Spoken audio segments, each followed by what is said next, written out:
மின்சாரத்துறை அமைச்சர் செந்தில் பாலாஜி திடீரென டெல்லி சென்று திரும்பியிருக்கிறார். நேற்று மாலை டெல்லி புறப்பட்டு சென்ற அமைச்சர் செந்தில் பாலாஜி இன்று அதிகாலையே சென்னை திரும்பியிருக்கிறார்.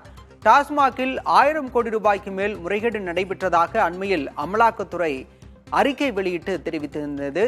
இந்நிலையில் டாஸ்மாக் ஊழலில் அமைச்சருக்கு தொடர்பு இருப்பதாக பாஜக, அதிமுக உள்ளிட்ட கட்சிகள் தொடர்ந்து குற்றச்சாட்டுகளை முன்வைத்து வந்த நிலையில் தற்போது திடீரென டெல்லி சென்று திரும்பியிருக்கிறார் அமைச்சர் செந்தில் பாலாஜி.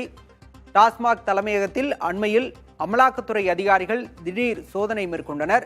சோதனையின் முடிவாக 1000 கோடி ரூபாய்க்கு மேல் ஊழல் நடைபெற்றிருப்பதாக அமலாக்கத்துறை தரப்பில் குற்றச்சாட்டு முன்வைக்கப்பட்டிருந்தது.